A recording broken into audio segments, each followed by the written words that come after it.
Welcome to the Happy Sensory Corner in Special Education podcast, where we ask the leaders in special education to share their insights, experiences with the audience in an effort to better understand how to support students in special education. Before we start our interview, I'd like to introduce our guest. Diana, would you mind telling us a little bit about yourself? Sure. My name is Diana Fannon, and I am currently the Director of Special Education at Culver City Unified School District, in Culver City, California. There's more to that. Awesome. Thank you so much. It's great You're to have welcome. you here. Thanks. We're also here with Claudia Palmeiras, the creator of Sensory Enrichment Therapy. She is the Chief Science Officer at Mendability, where we provide a unique program called Sensory Enrichment Therapy. It's an evidence-based brain stimulation program to improve the behavior, regulation, and learning abilities of all students, especially those who struggle the most. Claudia will be doing a short training on sensory enrichment protocol at the end of our interview, so please stick around. I am Joe Cambridge. I am the Director of Public Relations here at Mendability, and I just really, really love to talk to people. All right. Diana, would you mind telling us just a little bit about what inspired you to get into special education?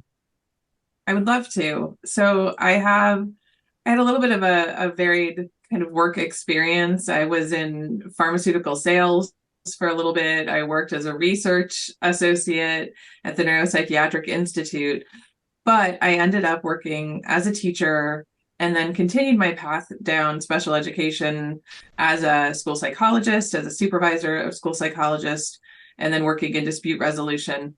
And the real inspiration for me getting into special education was my own disability. So I have epilepsy, and I was diagnosed at age 17.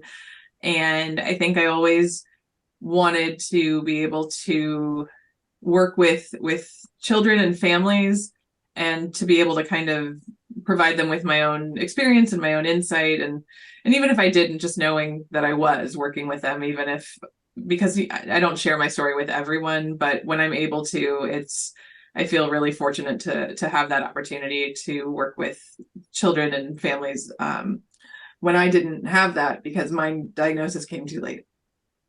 I'm sorry to hear that, but it's inspiring to hear about more people overcoming the learning difficulties and life difficulties that we face in order to make changes in other people's lives and bring them up. Because I was pretty severely ADHD as a kid, to the point where it was really difficult to focus in class. It was really, really difficult to focus on homework, and it manifested itself in just being very, very scattered and in many, many different directions. Which, as a salesman and as a people person and a talker, it's great because I can just skip from subject to subject. I can cover all kinds of different conversation points, and it's what made me want to work with Mendability so much, was that it gives me the opportunity to try to assist kids that have the same problems now that I had when I was in high school. I love that. And I think you actually just hit the nail on the head, which is using whatever is going on with kids, finding a way to use it and build on it and find a way to capitalize on it. So kudos to you. I love that. Thank you. I appreciate that. And I'm wondering what your experience has been like being in the education sphere on the other side of that, and what kind of challenges you faced as an educator, and what kind of challenges your students have faced. Well, I think that there are so many challenges. I think the single biggest challenge that I see for our educators and just the school system as a whole has been staffing, and there's no quick fix to that. So I think that moving along from that and just pretending that it's not there, I think that probably the biggest challenge is finding a way to identify in the classroom. So finding a way to see themselves in the classroom and find it in their teachers and in their friends. So when we have children with disabilities, who may be struggling in the classroom, or who may be feeling like they can't learn, or they can't do the work, or they can't um, uh, sit still, or whatever the challenge is that's maybe related to their disability. I think it's finding a way to see themselves or be seen by the teacher, and to feel that someone can say, oh, hey, that's not that bad. That's not that big of a deal. We can fix that. And I don't mean fix the disability. I mean, provide an accommodation, or offer a Right. strategy, or say, hey, I've got a different chair for you to sit in, or I've got headphones for you to wear. I've got a quick little accommodation or a quick little fix. So I think it's always a struggle to just to feel like they're enough, or they're being seen. That's the best way that I can think of to see it. I don't know if that makes sense. No, it totally makes sense because I remember in the this is going to sound really really sad. The the only teacher that I have really definite memories of from high school was from my history teacher, who believed in me and would take time out of his day to try to interact with me in any way that would make me feel included and seen and as part of the system. And it's why I'm obsessed with history now as an adult, is because he cemented his class into my mind as the one that mattered, the one that I needed to pay attention in, because the teacher wasn't just a teacher, he was someone who cared about me and where I was going in life. 100%. I love that. What kind of programs and ideas have you implemented, or tried to implement, or thought about implementing in your district? So one of the first things when I started in this district, and it's now been 4.5 years, when I came, they were, one of the reasons they hired me was because they were looking to move toward being a more inclusive school district. So that is what we've been working on for the last 4.5 years, is making, allowing there to be more inclusive supports and services, so that our students with disabilities are able to be educated in the same classroom as their neurotypical peers. So that has been our labor of love, my labor of love, over the last my entire tenure in this district. And that there are other things that we're working on, but that by far has been the biggest challenge, and probably our biggest accomplishment, even though we're not there yet. So that's probably the shortest answer I can give, that what we've been working on in our little district. And we are little. We have 5 elementary schools, a middle school, a high school, and an adult transition program, along with some preschool classes for our students.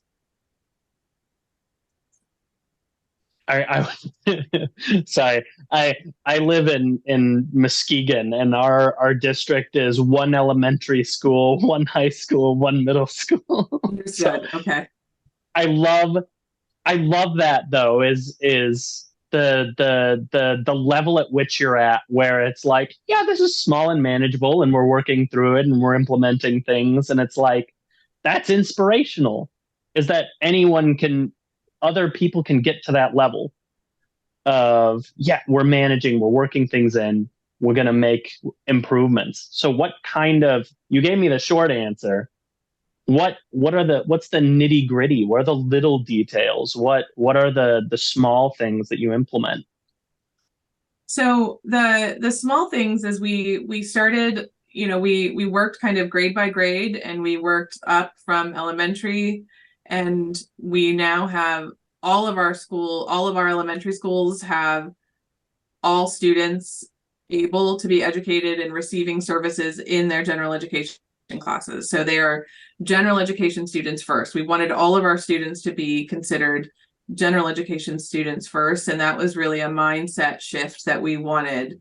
And as part of that, we developed a board policy. So we have an inclusive practices board policy, and we wanted to try to really focus on that special education, they are services, not a place. And so I think that is something that we're continuing to work on. And what we also heard from our staff is that more training was needed. And so, because we do have general education teachers who are willing and they're in it with us, and we've had some really beautiful feedback from our general education teachers about how they've become better teachers and they've had experiences with students that they would never have had before. And then we've had more specific feedback about how they don't feel qualified to work with some of the students who are in their classes. And so that was feedback to us as the special ed department and leadership in general, that we need to make sure we're providing much more specific and much more robust training. And that is something that we've continued to work on. And so most recently in November, we had a district-wide professional development full day dedicated to inclusive practices. And we had 3 different hour sessions in the morning where they each had 12 different sessions to choose from. So that was our biggest undertaking yet. And it was not perfect, but it was really good. We did a really good job. And so that's kind of what we've been taking the feedback very, very seriously to make sure that our teachers have agency in this, because it's really important. I think that's maybe the best piece of feedback that I've gotten, is that the teachers are the ones, and I knew this, by the way, but I think it's important for everyone to hear that teachers are on the front lines, teachers are in the classroom, and teachers are the ones who are working with the students. And so whatever we can do to empower our teachers and to hear what they're saying and to implement what they're asking for, even if it's only 90% of the way, it makes a big difference. I mean, I was a teacher and I'm not anymore, but I remember those days, and it is really the hardest job. And if people didn't know, they knew after COVID that the teachers are doing the really, really hard work, right? And Oh, yeah. So we're trying really, really hard to hear what our teachers are asking for and to do the best that we can to collaborate with them. And I think the other thing is we're still working on this piece of it, is to really find a way to give them more time, our gen ed teachers and our special ed teachers, to work together. I think that's the piece, maybe the biggest piece that we're still working on, is to find a way for them to plan together. I feel like it's less alienating to not be separated from the rest of the students, that you still get to be a normal part of the classroom. You are just another student, and it allows you to better put together a friend group and better experience what school is supposed to be like as a part of a large group. When it comes to kind of sharing training between special education teachers and your normal educators, what kind of protocols or programs do you use in order to help share this information and encourage the melding of the two very different lines of thought? So that's a good question, and it's something that we shifted a little bit. I want to say it was last year, it might have been the year after COVID, that we shifted how our training worked, where we began including our special education teachers in all of the trainings that our gen ed teachers were receiving. Because previously they weren't being trained in all the curricular trainings and all, like, whether it's Fontenay and Pinnell or whichever trainings that our gen ed teachers were receiving, that it wasn't standard for our special ed teachers to be trained. So now we have shifted that, and they're being trained on all of the standard math, English language arts, whatever the curricular trainings are. Every single teacher is getting those trainings. And then when we train for whether it's something specific, if it's something specific to special ed or an IEP, that will be just for our special ed teachers, because it's about writing an IEP. So we'll pull them out, or we'll do it after school and we'll pay them. And then when it's related to inclusion and inclusive practices, that's where we're trying to do district wide. And so then we have everyone who gets those trainings. And that's what we've worked with we have a contract with inclusion consultants. We've created new positions for inclusion facilitators. So we have one elementary, one middle school, and one high school. And that's a new position as of this year. And then we've worked to just try to make sure that our gen ed teachers in particular are feeling more supported. And we're trying to improve and increase the amount and type of training that they're receiving so that it's not limited to special education teachers, because then what happens is with the burden on them, their time ends up being stretched too thin to either only teach the children, which then doesn't end up feeling like inclusion anymore because they're only taught by one person, even though they're in a general education class, or they end up having to teach the gen ed teacher who then teaches the student with an IEP.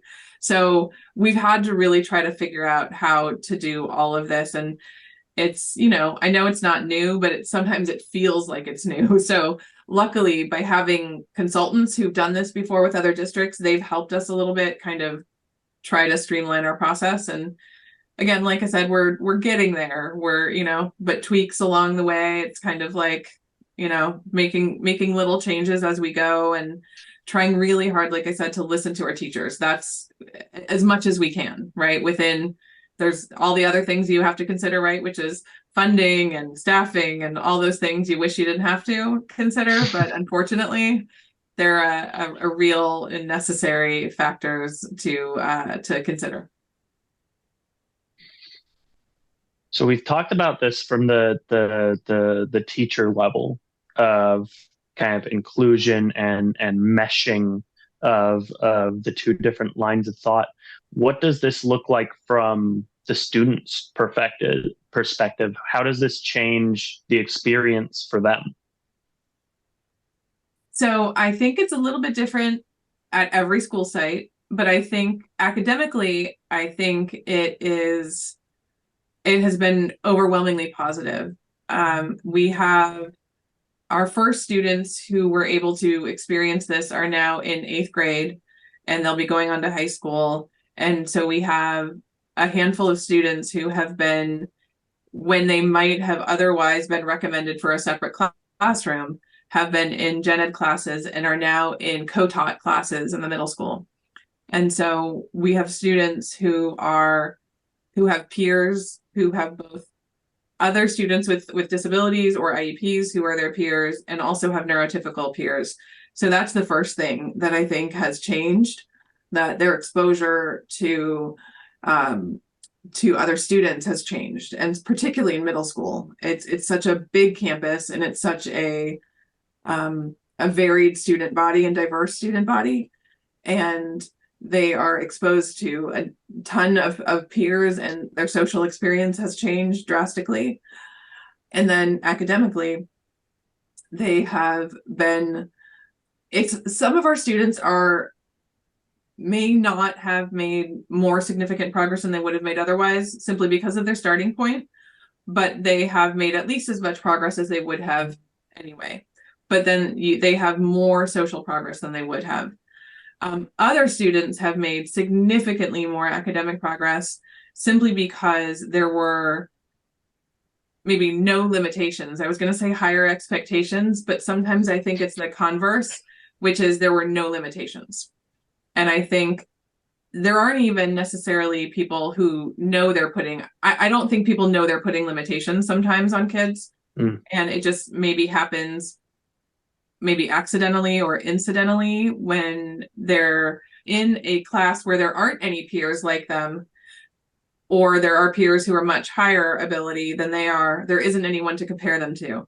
So the only person to compare them to is themselves. And we have seen a couple of our kids make much more progress than I think anyone might have expected. So I don't have one of the things that is on our list to do, it's a growing list. As I sit here telling you about this list is getting longer and longer. Maybe we want to cancel this podcast. But one of the things that I would love to do is to go back and look over our data over the last couple of years to actually have hard data to look at, because I don't have it in front of me. COVID interrupted it a little bit. I'm going to blame COVID. That's okay, right? We can still blame. It's not too far past. We can still blame COVID. But to actually see where some of our students were and where they are now, because we have, anecdotally, I have a lot of families who have reported being really, really happy with it. But we do still have options for the students and the families who don't want to, because at least for now, we want to offer the full continuum of placements and the full continuum of options. And so we do try to keep a limited number of the separate classrooms, as long as our families are still interested in that. And as long as we're still working out the proverbial kinks in everything. So when I think about inclusion from the student level, as far as challenges go, when I grew up, I was in a small school district, and our faculty rather were starting to really work on inclusion and trying to work all of the students in together.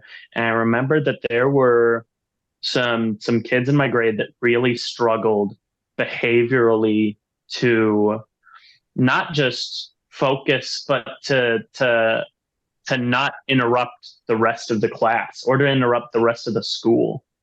And I think about often what could have been done to try and help those kids fit in better with their peers, to fit in better with their teachers, to not struggle so much just being a part of the school.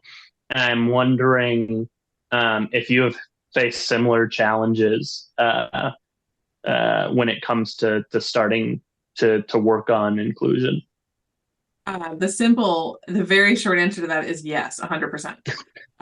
We are constantly working on behavior challenges, but I don't know that it's specifically related to inclusion. I think it's always been a little bit of a challenge. It was, the first year. There are two things that I learned in my past careers, or before I became what I am now. When I started teaching, it was my first year and I was a brand new teacher, had no idea what I was doing. And somebody said to me, a veteran teacher, or there was like a poster up or something, but it worked for me when it came to me, was we don't expect students to start school knowing, their ABCs. Why would we expect them to know how to behave? Right. And so it may be a famous quote that I'm not attributing to somebody, but whatever it is, it's something that worked with me.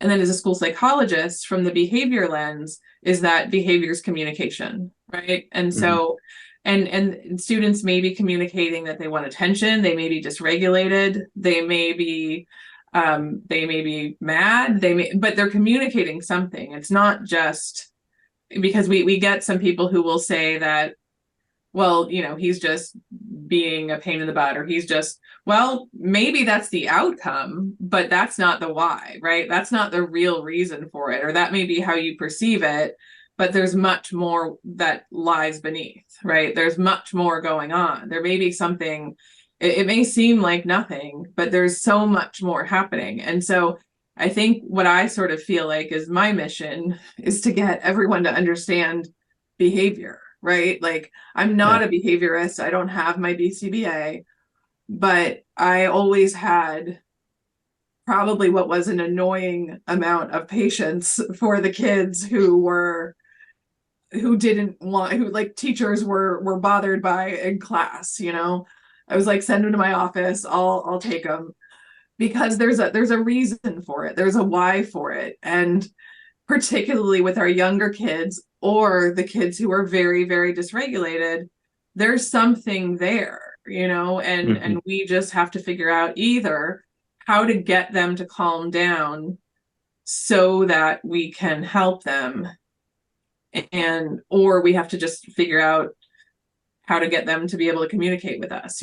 We have kids who are not speaking, we have kids who sign, we have kids who use devices to communicate, we have kids who would rather write it. So there's all kinds of ways to get at the why. We just have to figure it out. And I think that's sometimes the hardest part. Now, I have not figured this out yet. I don't have an answer for it all. And behavior will forever be the thing that I think gets in the way of teaching, right? Like it's the thing that makes it hard for teachers, and they're and 100% right, rightfully so. But we've got to, if I can just get people, teachers, administrators, to just pause and say, okay, I'm frustrated, but there's something else going on. So let's just figure it out, or try, or maybe there's somebody else who can take a break and be with a kid to try to figure it out. Then I feel like I've won, or for that kid, I've won. It's not a battle, it's not a war, but for that child, if I can get somebody to just take a pause and say something else is happening here, then I've done a good job for that day. I like that, the attitude of patience, of It's hard patience sometimes. conquering all. Oh yeah, it is. It's hard. Some of those kids make it hard on you.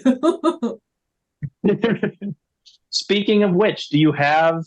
I know other educators love these kinds of stories. Do you have a favorite horror story or victory story that has really stuck out in your career? So I have one story that I tell all the time, and I think people probably get annoyed because it was from like 10 years ago. But I have one story about, it's not really a horror story or a victory story. It's just one of my favorite kid stories. And this is one of the stories that I tell because it's one of those, I had an unending amount of patience for a particular kid. But he was, my kid who would go to class and somebody would tell him, thanks for showing up. So he'd bail. And I worked in high schools a lot. So they were always my favorite kids. And then I got a call one day and they were like, you need to come. You have a kid on the roof. And I was like, what? And when they told me who it was, I was like, no, I promise he's fine. Being in my position now, I know why they had to like call the ambulance and everything. But at the time I was like, he's not going to do anything. And so I get out there and I was like, what are you doing, man? Like, what's going on here? Because, I was in my 20s at the time. No, I was in I don't know when it was. I won't talk about when it was because I don't want to give my age away. I'm too old for that.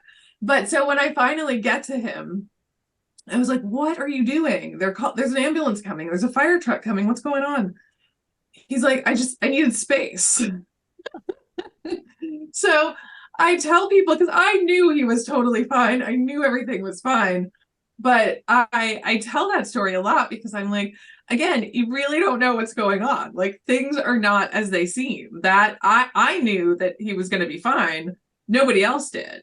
But also, the kids also don't get how a little thing that they do sets this whole chain reaction in motion. Mm-hmm. And we have to understand where their brain is. Like, he climbed up on top of a gym to get space. And to us as adults, it makes no sense. But when you hear it and you know him, it makes total sense. Why couldn't he like go to the PE field and get space? I don't know. But it's one of the stories I like to tell because I loved that kid so much. And it's not a success, not a failure, just a story that sticks with me after all these years. I can understand his line of thought, though. There's literally no possible larger space than there is to be on top of something looking down at everything. Right. And he can tell nobody's going to come get him. Nobody's going to bother him. He was good. So as a final question, what is one piece of advice that you would give to educators across the country? One piece of advice. I would say it's keep your focus on the kids. Remember why you do it. If you find yourself having too many conversations about adults, bring it back. We are here for the kids. It's why we do this. And especially in a job like mine, you'll find that you get caught up in conversations that are about adults. Try as hard as you can to bring it back to the kids. That's why we're here. It's why we're all here. It's why we got into doing it. True words. I've never. I love that. Thank you so much. Claudia, has our conversation made you think of anything? Too many things. I'm just in awe by your desire to have people know, people learn that what is going on is only the outside of the problem, is only the visible part. And if you share the knowledge with all the teachers, they may look at things so differently. And training is the key. You're really on the path. It's amazing to see all the steps you've taken, but also to see the background. You know why you're there, and you want everybody to know that they're here for the kids. So I was very touched by your personal story. I've worked with a lot of children with the same neurological issue. And from my perspective in neuroscience, we say, okay, epilepsy is just an electrical mistake. So what we find when we see children having either a seizure at school or having to have so much medication to slow down their brain that they cannot learn anymore, I want to share some information about the brain. One of the things that causes the behavior issues or a seizure is serotonin. Okay, serotonin is one of the messengers in the brain, and you know already. So I'm just sharing with the people who don't yet know that when a kid explodes, because so much information has just made everything a mess, is just because serotonin has gradually decreased, is not released as well. The kid cannot learn. The kid cannot understand what you're saying the way you're saying it. So if we know that it's one of the issues, and in the case of epilepsy, it is one of the causes, it's drop of serotonin, and so the electrical message goes wrong. Then we want to know, okay, what can we do besides medicating? And the teacher is in that situation where, they feel like they are therapists in the classroom if there are children with a lot of problems, and they don't really know, okay, how do I handle it and handle the other children? So the good news is, the bad news is, as you know, there is no medication to improve serotonin release and production, but nature will do it for us. And one of the things that we know in sensory enrichment is that there is information we can propagate in the classroom that will make the brain of all the children produce more serotonin and release more at that moment and produce more if you do it every day. And that simple thing, if I was asking you to guess, you would already tell me what it is, because I can feel that you know a lot, is playing music. Playing music when the teacher knows by the corner of the eye, she can see this kid is getting agitated. I cannot take care of him right now because I'm teaching the group. But if I let it go up, he will explode and I can't teach anymore. But setting up, simply putting music, and we have devices now that cost almost nothing, and you can tell, I think there are names, they give names to those little things. Play Vivaldi, spring or autumn, and suddenly all the children's brain releases more serotonin. They don't know it, but the teacher will see the shoulders drop gently and their breathing is slowing down. And the little kid who was getting overwhelmed suddenly is feeling better. As she is playing this piece of music for like, we need 2 minutes. When we talk about the brain and with sensory enrichment, it's always minutes of intervention, not hours. And it's very simple, because teachers don't have time, as you said, to do anything that will take a lot of energy and equipment and stuff. So music is playing. So that teacher is going to walk slowly towards the child who is really feeling up in the air, and is going to give him something really precious, very complicated. And I've shown it sometimes in the trainings, an ice cube. Like, it's a fake one that I use to show, because it will be gone. Either an ice cube, we have it. We know we may have children that may need it. Ice is a danger message for the brain. And if we hold ice, suddenly our brain settles. Everything that was going in all direction is refocused to save the life of that person. But we give it to him, and we can give him a wet tissue, anything that is a different temperature than the classroom. And the brain is going to refocus on that information that is overriding everything.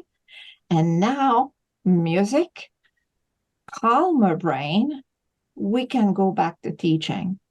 So training is what we do. Like, really, we share all what we can with teachers, with school, because there is no other way to succeed, is that we all know how we can help the kid.